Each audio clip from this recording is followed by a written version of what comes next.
దైవ మర్మములు మార్చి 18. నేనిప్పుడు శరీరమందు జీవించుచున్న జీవితము దేవుని కుమారుని యందలి విశ్వాసం వల్ల జీవించుచున్నాను.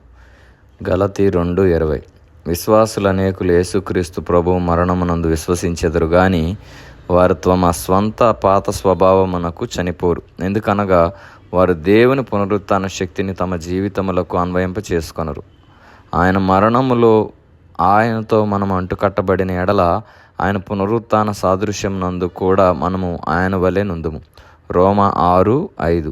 విజయవంతమైన జీవితం కలిగి ఉండుటకై విశ్వాసముతో ఆయన పునరుత్థాన శక్తిని అనుక్షణము మనము కోరుచుండవలను. బైబిల్ చదువునప్పుడు కానీ, పరిచర్య చేయనప్పుడు కానీ ప్రార్థనతో ప్రారంభించవలను. ప్రతిదాని కొరకు విశ్వాసము ద్వారా పునరుత్థాన శక్తిని కోరుకొనవలను. అట్టి విశ్వాసము జీవము గలది, చురుకైనది.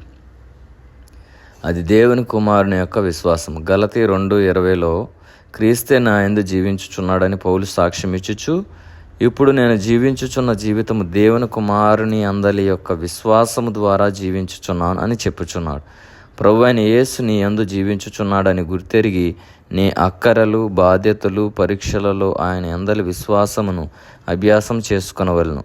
పాఠశాలలో, వైద్యశాలలో, కార్యాలయాలలో అనుదినము మనము కలిగి ఉండు బాధ్యతల కొరకు మనం అదే శక్తిని పొందవలను. శోధనలలో, కష్టములలో ఆ శక్తిని మనము రుజువుపరచవలెను.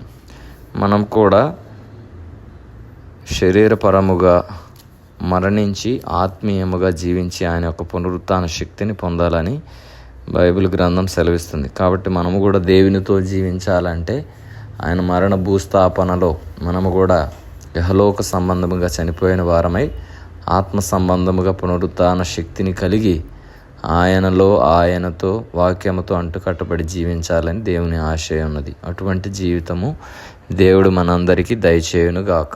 ఆమేన్.